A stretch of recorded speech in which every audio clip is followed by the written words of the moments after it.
Bonjour à tous et bienvenue dans cette première émission dédiée à l'UFN.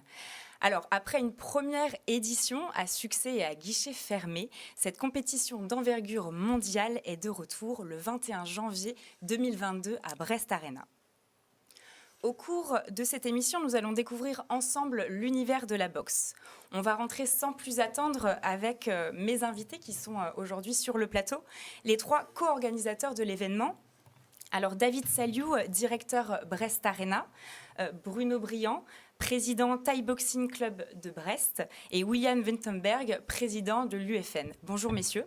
Bonjour. Bonjour Jade. Bonjour. Alors messieurs, avant de rentrer dans le vif du sujet de l'édition 2022, peut-être revenir sur la genèse, l'historique finalement de cet événement. Alors David, peut-être un mot sur...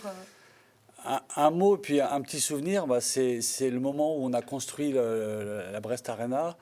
Et je me souviens que même pendant les travaux, avec Patrick Apéry, adjoint au sport, et puis François Cuyorne, ça faisait partie de nos rêves, de nos objectifs. Et on a vite compris que cette salle serait, entre autres, faite pour accueillir une grande compétition. Et c'est une joie aujourd'hui de voir ce rêve aboutir à un projet réel, à tout ce qu'on va vous raconter aujourd'hui. Voilà, donc la genèse, en fait, elle est dès le départ de l'ouverture de l'Arena. Alors, on parle de l'édition 2020, mais en effet, et on se projette dans l'édition 2022, mais entre-temps, il y a eu une édition qui a été annulée, force du coup à la crise sanitaire qu'on connaît tous. Comment on s'organise pour ça lorsqu'un événement s'annule, et comment les boxeurs du coup continuent, eux, à s'entraîner et à garder un niveau pour les prochaines éditions ? On va répondre tous ensemble, mais effectivement, c'est une difficulté qu'on a connue dans plein de disciplines. Le sport, c'est particulier. La boxe, pour ça, c'est particulier aussi, puisque la compétition a été annulée, mais les salles ont été fermées, l'entraînement était compliqué et difficile. Et néanmoins, c'est un sport très exigeant et qui nécessite de rester en forme. Donc les boxeurs se sont débrouillés, tout s'est mis en sommeil. Mais en tout cas, on n'a jamais perdu nous, l'envie de revenir à l'Arena pour faire notre compétition UFN. On a toujours su qu'on reviendrait et on a toujours gardé cet objectif, dès qu'on pourrait, de remettre le ring au milieu de l'Arena. Parfait. Alors, c'est aussi l'occasion, Bruno, je me tourne vers toi, de faire un point sur la santé de la boxe en Bretagne, la formation également en Bretagne. Qu'est-ce que tu peux nous dire justement par rapport à ça ? Alors, on a un parcours à peu près de 35 ans sur nos sports en Bretagne, les sports pieds-points, Muay Thai, kickboxing, K1, pancrace, et voilà, et peut-être futur MMA. Voilà, les clubs, ici on a à peu près 38 clubs et ça fonctionne vraiment, il y a une dynamique dans ce sport. Ces sports, les jeunes sont attirés par tous les sports pieds-points. Et entre autres, cette soirée, bien sûr, elle est d'une grande envergure et tout le monde, justement, ça va faire peut-être des petits boxeurs, des futurs boxeurs qui veulent vraiment être à cette soirée. Mais bon, les clubs ont toujours été présents dans ces sports depuis des années sur la région brestoise aussi, mais en Bretagne, dans tout l'ensemble de la Bretagne. Alors, tu évoquais du coup les différentes disciplines. Alors, sans trop en dire, qu'est-ce qu'on va pouvoir voir justement sur l'édition 2022 ? Alors, pour la soirée, là, ça sera du Muay Thai. Muay Thai, c'est pieds-points, kick, il y a les coudes, les genoux, enfin bon... pas rentrer dans toute la partie technique. Et le K1, voilà, c'est interdit par rapport au Muay Thai où il n'y a pas le saisie de corps à corps. Voilà, voilà, ça plaît beaucoup le K1 puisque c'est entre les deux disciplines, entre le Muay Thai et le kickboxing. Il y a le full contact pour ceux qui connaissent ces disciplines. Le K1 est un peu la liaison pour retrouver toutes ces disciplines ensemble. Et beaucoup viennent du Muay pour aller au kick, ils n'iront pas, mais ils iront au K1. Et ceux qui viennent du kick, ils n'iront pas au moins, mais ils iront. Voilà. Donc c'est un peu la liaison de nos disciplines, le K1. Et c'est pour ça que ce titre sera présent à cette soirée. Très bien. Alors, du coup, je me retourne vers toi, William. Du coup, on évoque là la partie un peu formation en Bretagne, mais il y a aussi un rayonnement aussi international. Est-ce que tu peux nous en dire aussi un petit peu plus sur le fait d'avoir cette édition à Brest pour 2022 ? Alors cette édition, elle s'est créée avec avant tout des rencontres humaines entre Bruno, bien entendu David. Mais ce rayonnement international, il s'est fait naturellement. Et là, je parle du très très haut niveau, puisque nous travaillons avec la WACO Pro, qui est la fédération internationale reconnue par le CIO. Et à juste titre, nous sommes en phase de devenir une discipline qui va être en démonstration normalement aux Jeux Olympiques.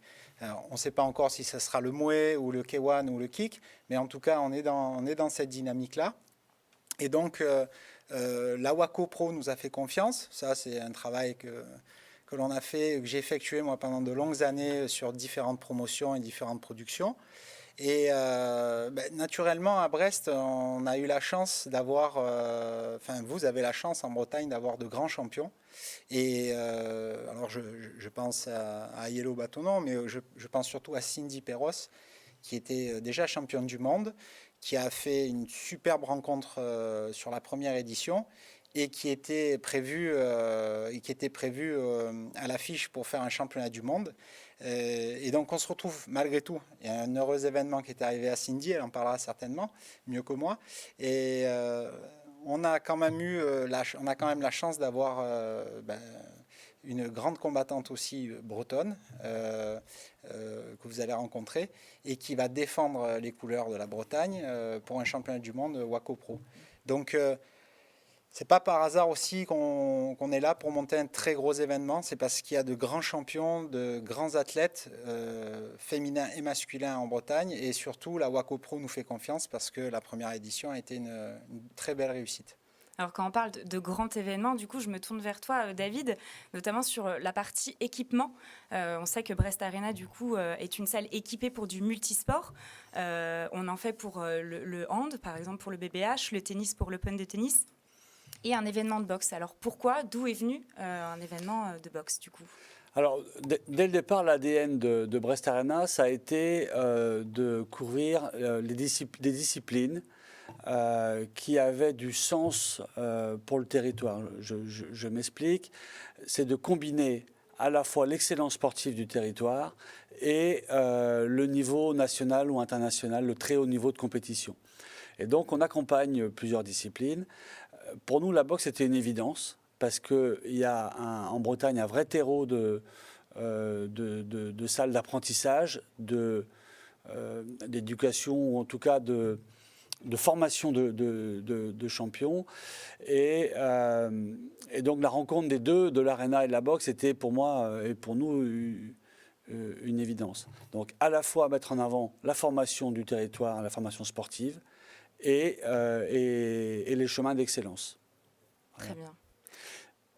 J'ai envie de rajouter une chose quand même, c'est que la boxe nous permet d'atteindre un rêve qui est de la jauge numéro 1 de l'Arena, qui est de ce 5500 spectateurs, et on ne peut l'atteindre qu'avec la boxe. Donc c'est notre challenge depuis l'ouverture de l'Arena, c'est d'arriver à ce seuil ultime des spectateurs, et on arrivera. On a fait une super première édition. On va, j'espère, en faire une deuxième encore meilleure et très vite atteindre ce seuil des 5500 spectateurs. Mais écoute, je le souhaite. En tout cas. Ben écoute, merci. Alors, juste pour revenir encore un peu sur la première édition de 2019, est-ce que vous auriez un temps fort ou un souvenir marquant de cette édition ? Alors, Bruno, par exemple, est-ce que... Alors, moi, temps fort, il y en a eu tellement à cette soirée, hein. La cérémonie d'ouverture, mais les combats, il y a le spectacle qui est là. Hein. Bon, c'est quand même un petit Las Vegas, hein, entre autres, hein, parce qu'on voit cette salle avec ce ring au centre et puis ce chaudron, c'est quand même impressionnant. Bon, les boxeurs sont impressionnés parce qu'ils veulent tous être diète, mais le public était vraiment les yeux pétillés parce que la boxe, l'avantage, c'est qu'on peut faire du spectacle. Il y a le sport, mais le spectacle derrière. Et c'est ça qui attire beaucoup. Et c'est vrai qu'il y a tellement de bons moments. Bien sûr, on va parler des combats, mais il y a eu des très beaux combats. Et je pense que mes collègues vont parler peut-être des combattants parce qu'il y a eu tellement de bons moments. Je dirais que c'était vraiment un tout. Voilà. Ouais, pour moi, outre le fait d'avoir sur une première édition mis 4200 personnes pratiquement à guichet fermé sur la configuration de la salle lors de la première édition, ce qui était juste dingue, je garde une image magnifique, c'est celle de Xavier Bastard, qui est un combattant breton, un très grand combattant breton. Et à la fin de son combat, il y a quelque chose qui s'est passé avec le public. Il a pris la parole et il y a eu ce moment-là où il y avait vraiment une communion entre le public et lui. Et j'ai trouvé ça très, très, très fort. Voilà, pour moi, ça reste une très belle image et ça résume ce qu'est l'UFN. David, Alors moi j'ai en tête un moment, c'était un combat de poids lourd, un combat rugueux, intense, où les deux boxeurs vraiment nous ont livré un combat exemplaire. Et on a senti avec le public une espèce de fusion. Il y avait des silences, des hurrahs, enfin c'était vraiment un moment émouvant. Et à ce moment, je me suis dit, en fait c'est pour ça qu'on fait tout ça, c'est pour que le public... vivre des émotions qu'on ne vit que dans le sport. On vit comme ça des moments un peu suspendus où il n'y a plus rien d'autre que le spectacle. Et alors c'est vrai que toute la soirée a été belle, mais voilà, moi j'ai trouvé ce moment, on touchait la perfection de l'émotion dans ce combat-là. alors du coup, on peut le voir derrière les écrans, du coup, l'affiche de cette nouvelle édition 2022. Alors comment vous avez pensé cette nouvelle édition 2022 ? Est-ce que, alors sans révéler les têtes d'affiche éventuellement, et on en parlera dans un second temps pendant l'émission, mais peut-être y aura-t-il des nouveautés ? Y aura-t-il des choses qui n'ont pas été faites l'édition précédente ? Alors on va pas vous livrer les nouveautés, mais oui, bien entendu, il va y avoir de nouvelles choses, un nouveau format, une nouvelle configuration. Pour celles et ceux qui sont venus la dernière fois et qui ont passé un super moment, je pense que là, ils vont être encore plus agréablement surpris. Mais on ne va pas en dire plus. Il faudra venir nous voir le 21 janvier prochain. Et concernant l'affiche, la nouvelle affiche de cette saison, vous allez en parler de cette année, vous allez en parler. Mais voilà, naturellement, l'objectif aussi de United Fight Night, c'est de pouvoir réunir le milieu amateur et le très haut niveau. Et quand vous avez une championne comme Stéphanie qui est de Bretagne, l'objectif c'est de la mettre en avant au maximum parce que c'est quelqu'un qui a un énorme potentiel et que ce soit dans les sports pieds-points et même aujourd'hui dans le MMA. Et voilà, on sera fiers et très fiers d'elle si elle ramène ce titre de championne du monde ici en Bretagne. Et qui plus est, on espère qu'elle va pouvoir rayonner dans d'autres disciplines. En tout cas, on lui souhaite. Alors justement, pour parler un peu événements et l'aspect billetterie, est-ce qu'aujourd'hui, on peut d'ores et déjà prendre ses billets via le site brestarena.fr ? David ? Alors on peut et il faut prendre ses billets sur le site. Donc on a volontairement fait des différentes catégories. On a un prix... un premier prix qui est volontairement abordable, parce que c'est aussi un choix, c'était de permettre à tous de venir participer à ce spectacle, enfin en profiter. Et après, on a des places un peu plus premium. Donc sur le site internet, on peut choisir sa place. C'est très simple, quelques clics, on se laisse guider et on réserve ses places pour janvier, qui j'espère sera pas loin du guichet fermé. Donc parfait. Pressez-vous. Alors Bruno, juste une petite question par rapport notamment à la mobilisation des clubs. Comment ça se passe justement pour les approcher ? Comment on fait pour les atteindre et faire qu'ils participent justement à des éditions comme celle-ci ? Alors c'est vrai que des organisations comme ça, il y en a très peu en France. Donc automatiquement, c'est le téléphone qui sonne, c'est nous qui devons décrocher pour avoir... Et le problème, c'est de choisir... les locaux déjà, hein, il faut quand même qu'on fasse boxer tous nos locaux, ce qui est normal, hein, c'est pour eux quand même avant tout, et après il y a tous les extérieurs et les internationaux. Mais voilà, c'est pas compliqué de trouver des combattants, c'est de faire le choix de faire un beau plateau et qu'on essaye d'avoir le maximum de clubs bretons être présents cette soirée. Hein, c'est pour eux, les Bretons avant tout, hein, qu'on est là. Mais voilà, et non, trouver des combattants, c'est pas le problème. C'est plutôt faire la sélection et que tout le monde veut être dessus, mais on est bien obligé de faire un choix. Maintenant, ça sera l'élite. Et au fur et à mesure, les gens, les combattants qui vont se préparer dans les salles vont rêver peut-être un jour d'être à l'Arena et après de monter à la fight card la plus haute. Voilà. Parfait, merci Bruno en tout cas.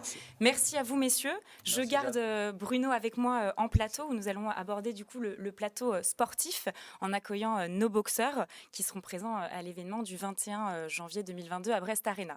Pour rappel, vous avez un bandeau déroulant qui vous permet d'avoir toutes les informations sur cet événement. Merci beaucoup. Merci, Jeanne.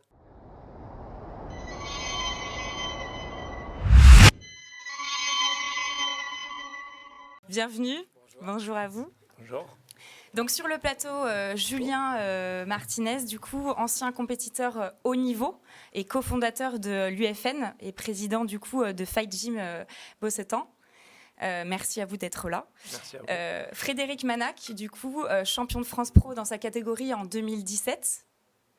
Xavier Bastard, du coup, multiple champion de boxe thaï et de K1, donc du monde, de France et d'Europe, qu'on retrouvera en duplex. Et Yellow Page, donc multiple champion du monde. Bienvenue en tout cas. Merci. On est ravis de vous accueillir. Alors Bruno, je me tourne vers toi. C'est toi qui as élaboré la fight card locale. On a des combats locaux, régionaux, mais aussi professionnels, on y reviendra.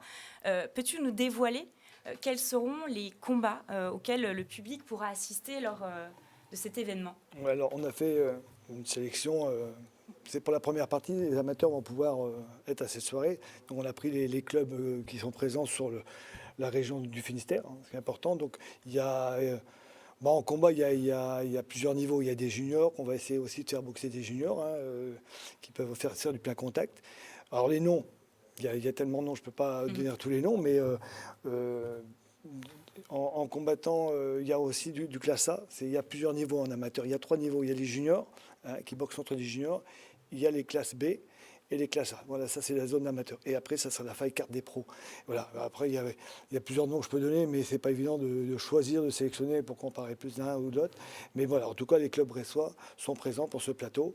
On va faire en sorte que le maximum de clubs bressois soient sur ce plateau pour qu'ils puissent après être sur le deuxième l'année prochaine ou l'année après. Et le fait d'être présent, justement, c'est un tremplin, finalement, pour eux aussi. Voilà, c'est le tremplin. Alors, donc, voilà, tout le monde se bat pour être sur le plateau.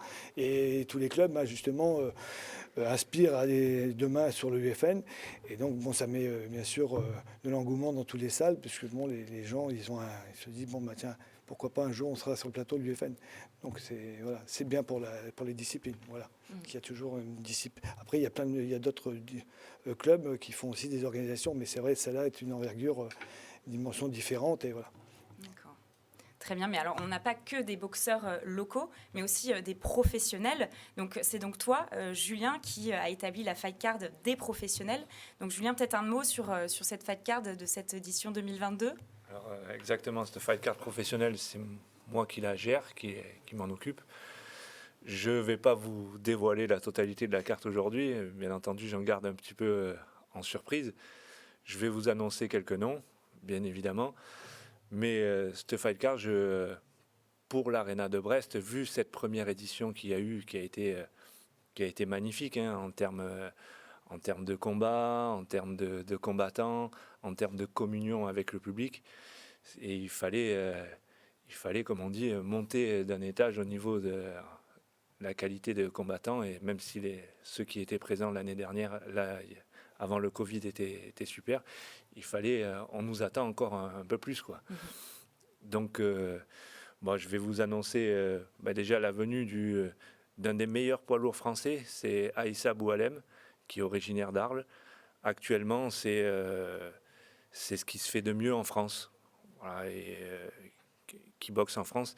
Il a des touches vers des très grandes organisations autres que chez nous, mais c'est un des meilleurs combattants français qui affrontera le solide italien Edoardo Lorenzetti de Bergame. Donc, je sais que le public brestois a adoré Francesco Xaja. Pour la petite histoire, Lorenzetti, donc Edoardo, était son sparring partner. Donc, je vous laisse imaginer la qualité du boxeur. Voilà. Après, outre le championnat du monde de Yellow, on y reviendra un peu plus tard sur son adversaire. Il y a l'adversaire de Xavier Bastard, qui est un Afghan, qui s'appelle Ozbak Zahi Meraj, qui est un talentueux Nakmoué. Et il est ravi d'affronter Xavier. Xavier qui est, on va dire, entre guillemets, une de nos dernières légendes de la boxe thaï française et breton. Donc ça va être un combat magnifique. Voilà, je vous en dis pas plus. Je donnerai le nom de l'adversaire de Fred après. Mais Ça nous promet des beaux combats. ça vous promet des beaux combats et ça va être une soirée explosive. Cette carte, j'y travaille jour et nuit et elle va donner. Bon, très bien. Alors maintenant, place à nos sportifs. On a la chance d'avoir Frédéric Manac, boxeur en Thai boxing. Donc vous avez participé à l'édition aussi 2019. Comment on anticipe les choses pour une édition comme celle-ci? Alors oui, moi j'avais participé en tant que coach, donc là maintenant j'étais en dehors des cordes et je vais rentrer à l'intérieur. Donc moi c'est une sortie, enfin une sortie de retraite sportive car j'avais arrêté les combats. Mais ce qui m'a donné envie, c'est d'arriver au milieu de tout ça et de sentir le mini chaudron que ça faisait. C'était pas possible de ne pas boxer là, donc j'ai tout fait pour me remettre au niveau et revenir.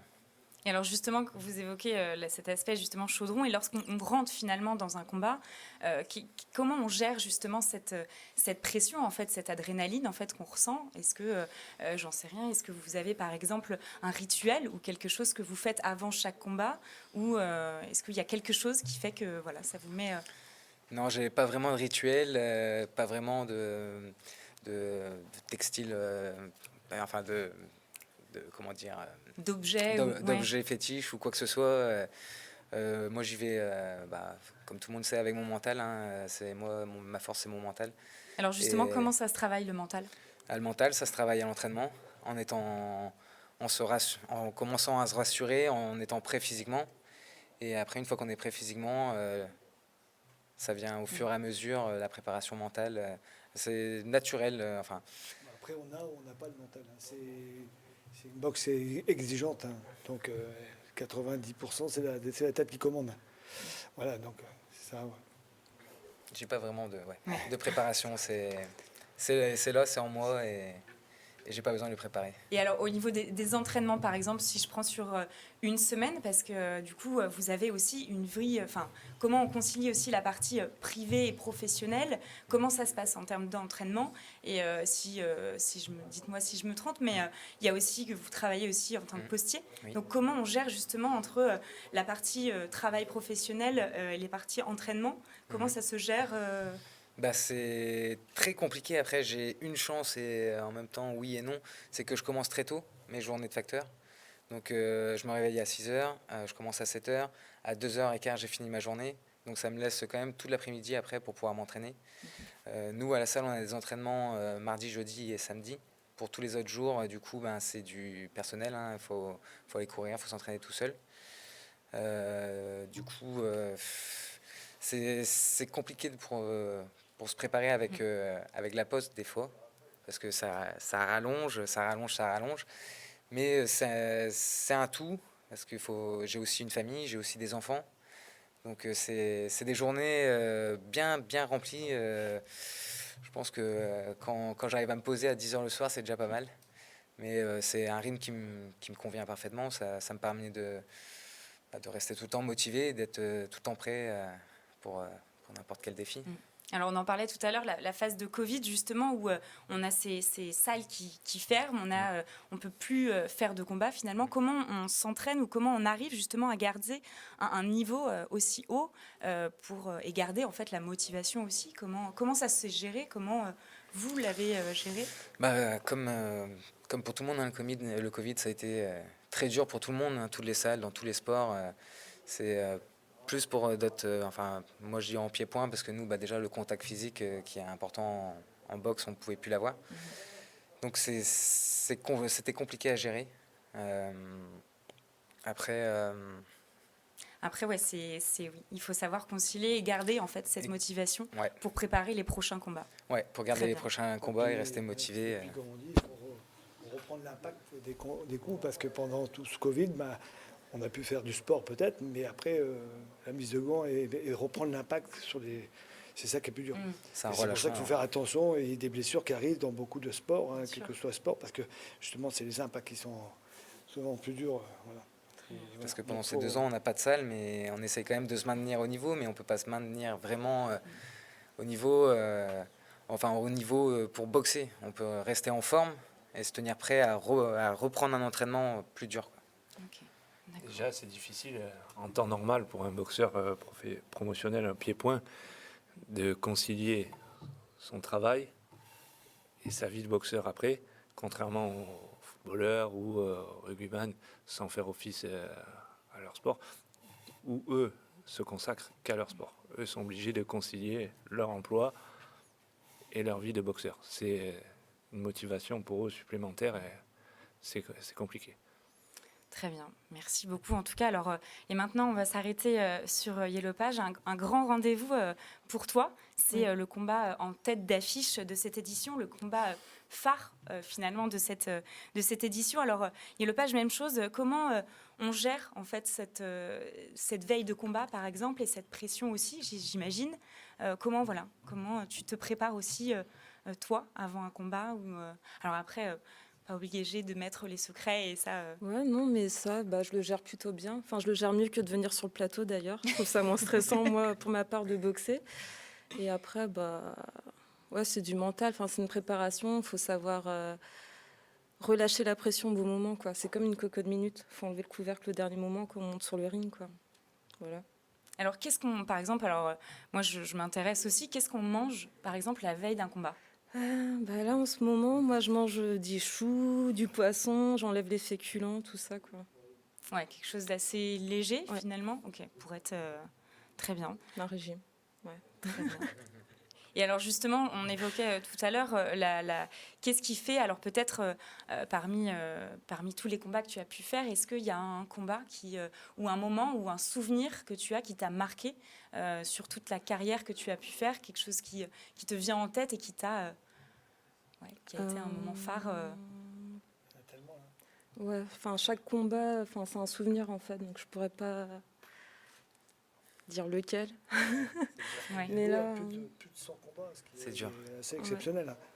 mais là, ça faisait 10 ans que C'est j'avais pas boxé exceptionnel. à Brest, par contre, donc là, j'ai un peu la pression quand même. Il y aurait pas Donc, plus. retour, Ça, c'est C'est clair. le retour. Tout seul. Ah ouais. Savoir que Yellow va affronter donc, son adversaire, c'est la championne du monde en titre, Wako Pro. C'est la Serbe Milana Bjelorgric. Qu'est-ce que tu connais quelque chose d'elle? Pas encore. Pas encore. Alors justement, je rebondis. Est-ce qu'on prépare un combat différemment en fonction de l'adversaire on peut avoir en face? Ça, j'imagine que c'est quelque chose sur lequel on fait attention et on en prend compte. On observe, on fait un game plan par rapport à sa façon de boxer, en fait. Et après, on adapte l'entraînement par rapport à ça. Si elle est en pied-point, comment dire, si elle On est forte sur analyse sa en droite, fait ces ouais. façons. D'accord. Là, je mets une stratégie en place après. Ça, il y a tout un travail. Ouais. Alors, je ne sais pas, peut-être Bruno, Julien, des questions pour nos sportifs sur des aspects peut-être un peu plus techniques, justement, sur les combats en eux-mêmes, sur les différents adversaires qu'ils ont pu rencontrer aussi. Je ne sais pas si vous avez... Moi, les souvenirs qu'on reste des combats qu'on a fait il y a des années, moi, le plus beau souvenir que j'ai, c'est un combat que j'avais perdu. Donc, pas forcément gagné, mais c'est-à-dire que j'avais été baladé partout sur le ring et puis j'étais resté debout. Voilà, donc, c'était ma victoire. J'étais resté debout, mais j'avais souffert. Mais j'étais parti fier. C'était ça. Donc, c'est un beau souvenir. Et c'est quand même bizarre. On se rappelle de défaites toujours aussi. Mais c'est pas des belles défaites. Voilà. C'était un peu ça mon souvenir. Je ne sais pas pour Julien. Moi, c'est vieux, hein, mais... Ouais. Moi, écoute, je ne vais pas parler de moi. Moi, c'est passé, c'est fini. Je suis vieux maintenant. On va parler de Fred un petit peu. Fred, il a dit tout à l'heure, il n'était pas là. Enfin, il n'était pas là. Il n'était pas présent sur le ring lors de la première édition. Là, je suis moi, personnellement, et je pense que mes acolytes, Bruno, David et William, sont heureux qu'il soit présent et participe à cette édition. Et j'espère que on l'a sorti de sa retraite sportive pour un petit moment et qu'il enchaînera après. Ça, c'est mon souhait personnel. Hein. Et comment tu analyses ton adversaire? À savoir que son adversaire est un Lyonnais du team Esbiri. Esbiri, c'est un team qui est très connu en France, où ils ont de très très bons boxeurs. Son adversaire s'appelle Adam Messaoudi. Voilà, c'est un jeune boxeur qui sera là pour donner le change à Fred. Qu'est-ce que tu connais de lui? Est-ce que tu l'as analysé avec Bruno? Est-ce que tu commences déjà à te focaliser sur lui? Alors moi déjà, la team Esbiri, je connais très bien, parce que c'est une team qui est énormément connue en France, hein, pour le pied-point. C'est Même reconnu. même reconnu hors frontières, mais en France, c'est sûr, tout le monde connaît la team Esbiri. Après, moi, j'analyse l'adversaire, pas au dernier moment, mais c'est pas quelque chose où je me focalise. Je me prépare moi, et après, au dernier moment, je vais venir chercher ses points faibles et voir ce que je vais mettre comme stratégie en place, quoi. Mais je me focalise pas vraiment sur le boxeur en lui-même. Tu imposes ta boxe. J'impose ma boxe. Je fais en sorte d'être prêt, et après, je laisse plus le choix à mon adversaire. Je fais tout pour être prêt, et après, je me pose des questions. Je fonctionne comme ça, moi. Ok. Alors, Yelopa, je me permets du coup sur cette prochaine édition, est-ce que, donc championnat du monde, est-ce que ça sera le dernier combat ou est-ce que... Non, ce ne sera pas le dernier. Alors, qu'est-ce que tu peux nous dire un peu peut-être sur le futur et de...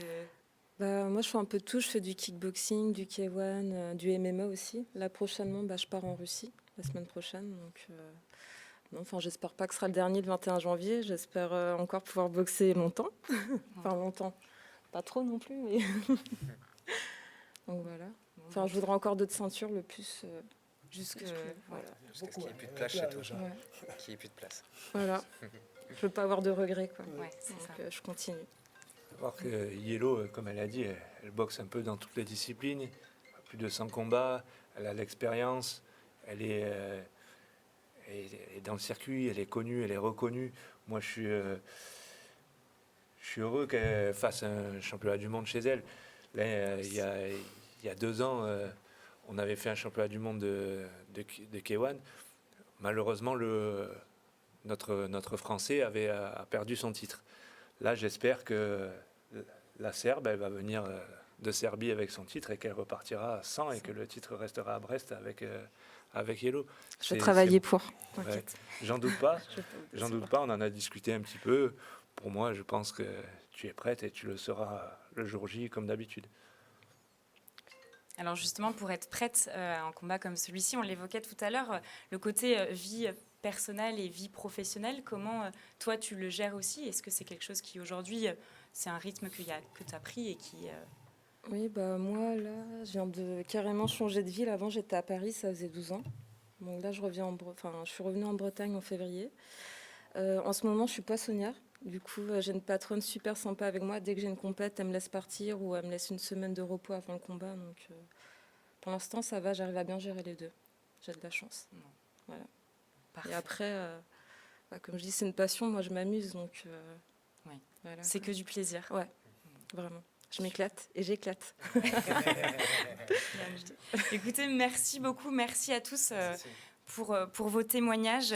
Donc on se retrouve le 21 janvier 2022 à Brest Arena pour ce grand événement. Écoutez, j'ai plus qu'à vous souhaiter bonne chance en tout cas. Merci à vous. Merci. À très bientôt.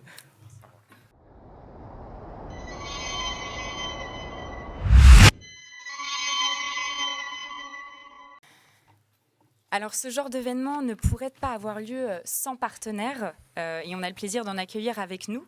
On accueille donc Amélie, responsable des partenaires autour de l'événement, mais également Thomas, dirigeant de l'Univers du peintre, donc spécialisé dans la peinture autant à destination des professionnels et des particuliers, basé dans la zone de Kergonan à Brest, et Nicolas, dirigeant de Gentleman Only, coiffeur et barbier à Brest-Kergaradec. Nous avons également le plaisir d'accueillir Cindy Perroz, la marraine de l'événement. Merci à vous d'être là. Merci. Alors Amélie, je me tourne vers toi. Peux-tu nous détailler l'offre en fait qui est proposée finalement aux partenaires? Alors, avant de détailler l'offre, je voulais juste dire un grand merci à tous les partenaires qui nous ont accompagnés sur la première édition, parce que c'était un pari pour eux comme pour nous. Et on a passé vraiment une édition d'exception avec une super ambiance, un super show. Donc on leur doit, parce que sans partenaire, notre événement, tout simplement, il n'a pas lieu. Donc merci à eux. En plus, là, on a commencé à reparler de l'événement. Donc on voit qu'on a une fidélité qui est très très forte. Donc ça, c'est vraiment super. Et de tout secteur d'activité. Donc on a des enseignes comme Hermétique, le groupe Trécobat, Jean-Pi, Brace Carrelage, enfin j'en passe et des meilleurs. Je ne pourrais pas tous les citer parce qu'ils étaient plus de 50 sur la première édition, donc ce qui était quand même conséquent. Donc on espère en avoir encore plus cette année. Donc ça, c'était vraiment pour la petite partie remerciements. Pour revenir à des choses beaucoup plus pratico-pratiques, en matière de visibilité, on peut apporter énormément à nos partenaires. On est sur un show avec une jauge quand même conséquente. On vise plus de 5000 spectateurs pour la prochaine édition. On en a accueilli 4002 sur la première, donc là, on ose dire que la jauge, elle sera de nouveau atteinte et dépassée pour la prochaine édition. Donc c'est une visibilité pour les enseignes directement sur des supports digitaux, donc de qualité dont on dispose en tout cas à Brest Arena. Des supports papier également avec le programme et autres. Donc voilà, tout ça, moi je viens vers les partenaires pour présenter ces différents supports, voir quelles sont leurs attentes aussi et faire vraiment des formules sur mesure pour leur proposer ce qui est le plus intéressant. Et au-delà de ça, bien sûr, c'est du placement privilégié, donc toutes les places à proximité du ring, des accès au salon VIP pour passer un moment d'échange, de convivialité, des échanges privilégiés avec tous nos boxeurs aussi, qui partagent aussi ce carré VIP avec eux. Donc voilà, c'est vraiment leur proposer de passer un moment super sympa en compagnie de sportifs, d'un sport qui fédère énormément. Et je pense que c'est pour ça que cette fidélité, elle est là. Donc encore merci à eux et voilà, on les attend nombreux. Alors, tu évoques la fidélité des partenaires. Je rebondis donc sur nos invités présents en plateau. Alors, je vais commencer par Thomas. Tu étais déjà partenaire de l'édition 2020 et une nouvelle fois partenaire de cette édition.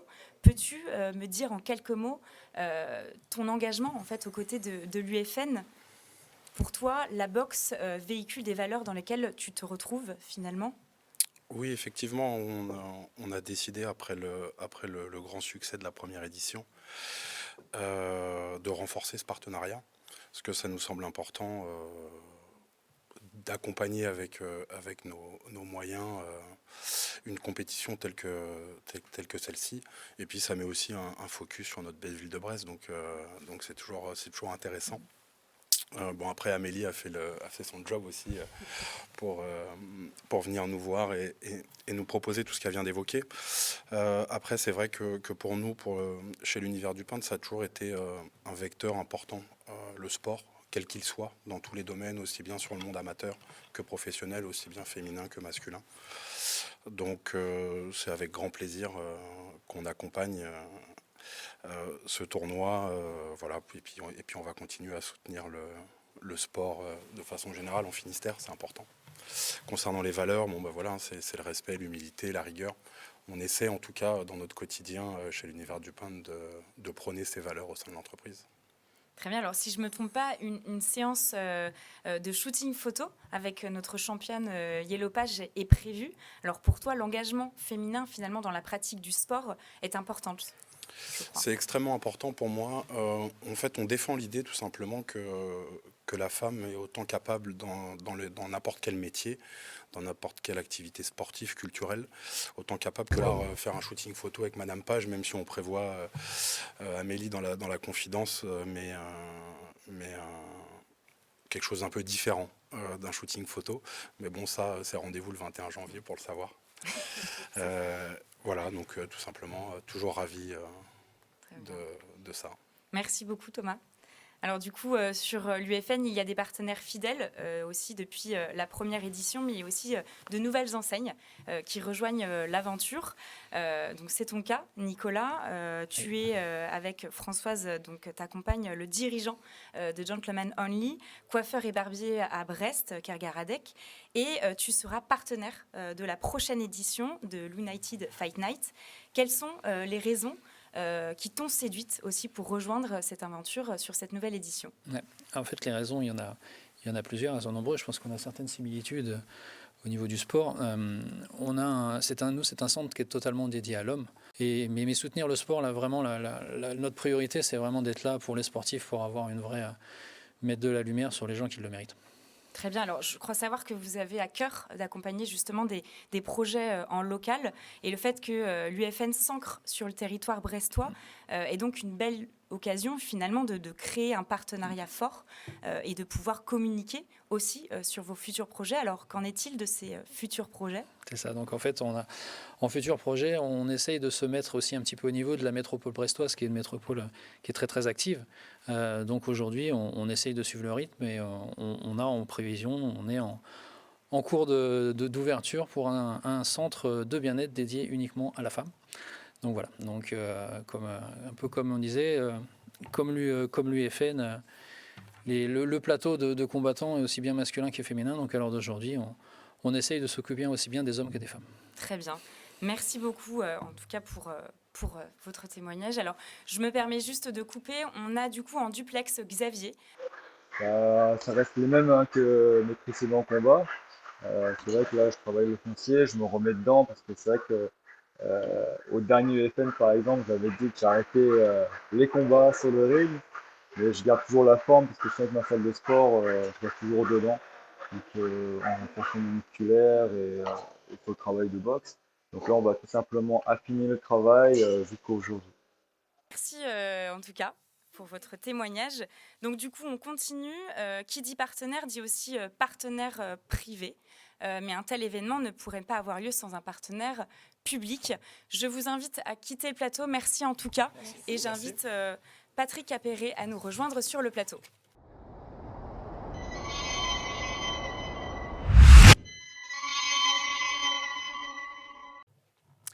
Bonjour Patrick. Merci d'être avec nous, donc adjoint au sport de la ville de Brest. Vous êtes là pour nous parler de l'engagement finalement de la ville auprès de cet événement. Le sport à Brest, c'est essentiel. On a l'habitude d'entendre parler du foot avec le Stade brestois, du hand avec le BBH, du tennis avec l'Open de tennis, mais il y a aussi de la boxe. Donc pour vous, la ville, c'est important de s'engager auprès de la boxe. Qu'est-ce que ça représente ? Pour la ville, l'idée, c'est de développer les activités physiques pour les Brestois et les Brestoises. C'est ça l'idée.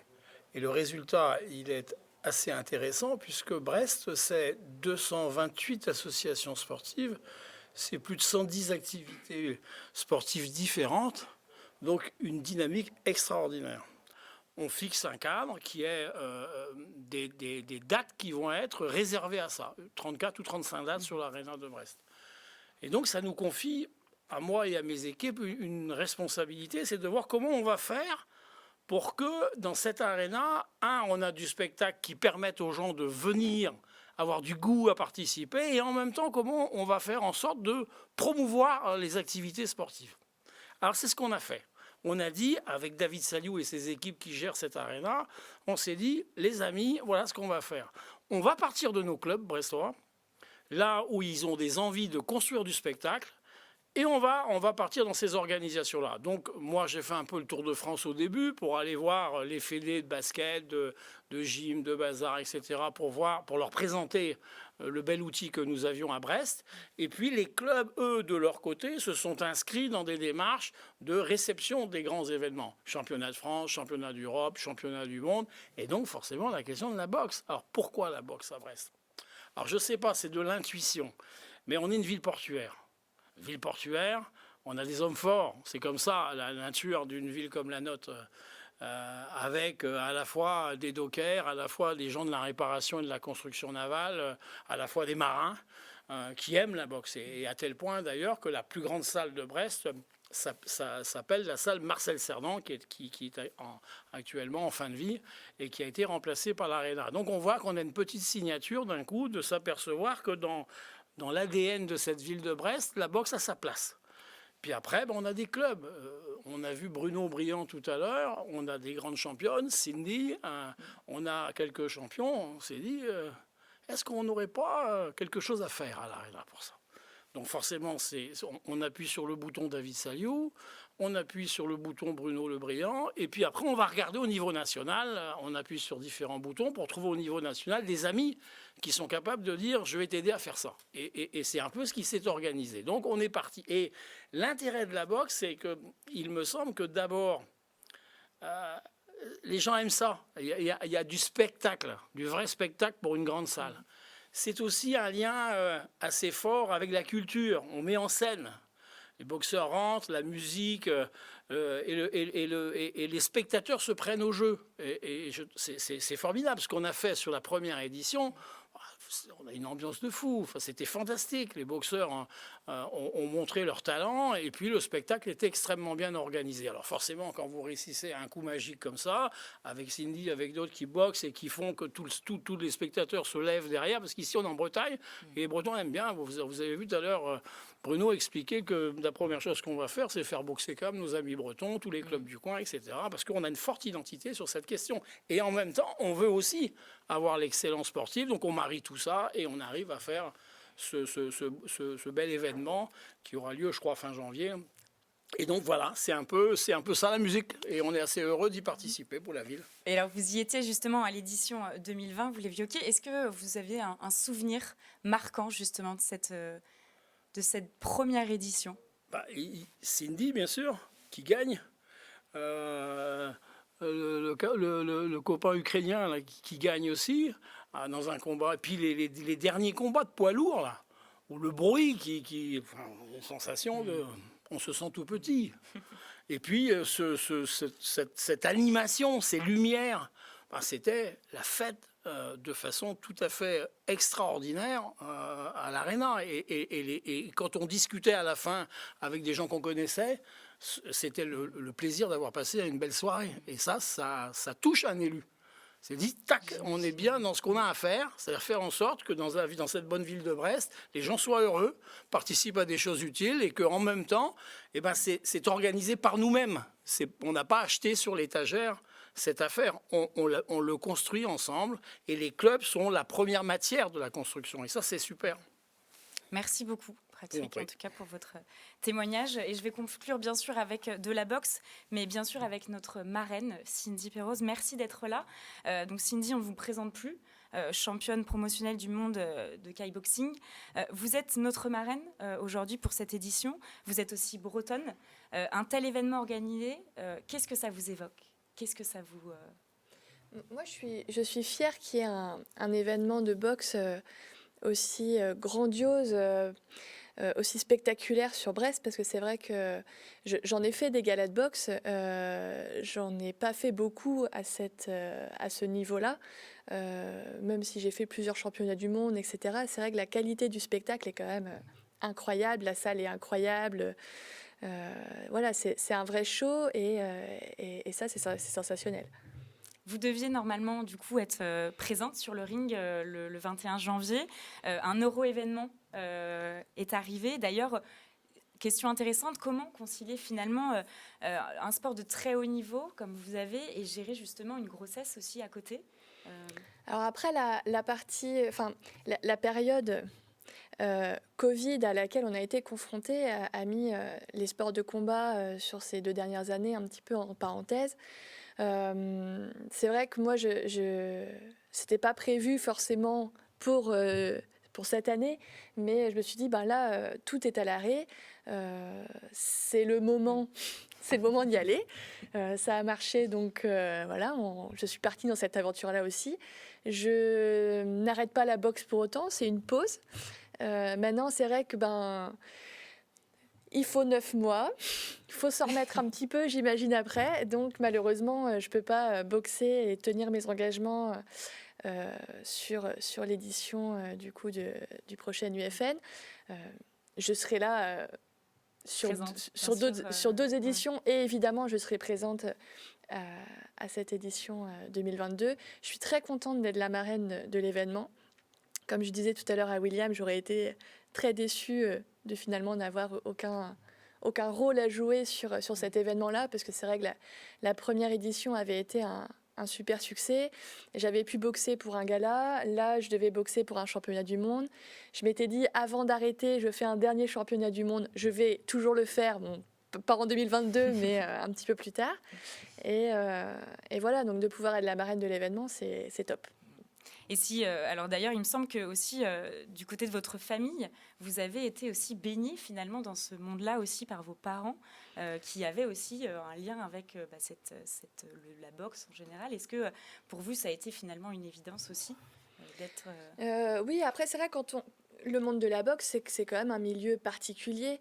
Moi, je suis née dedans. Mon père faisait de la boxe, ma mère faisait de la boxe. Voilà, j'ai tout de suite été mise.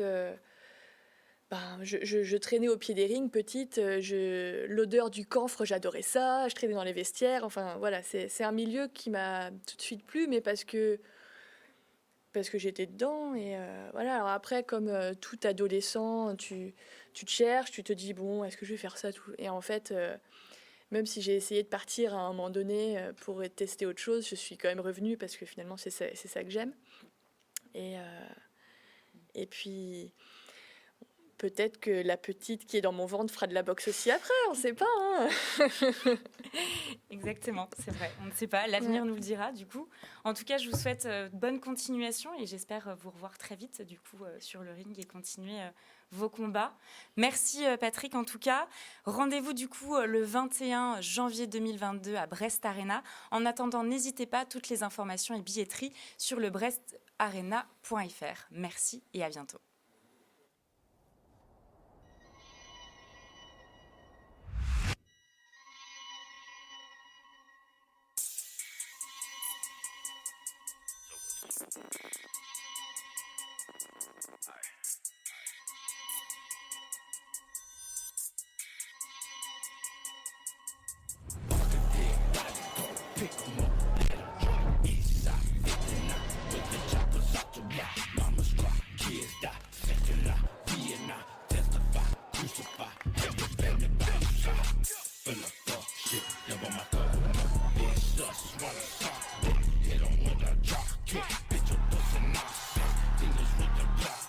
Suicidal cold shit, little watch the blood drip.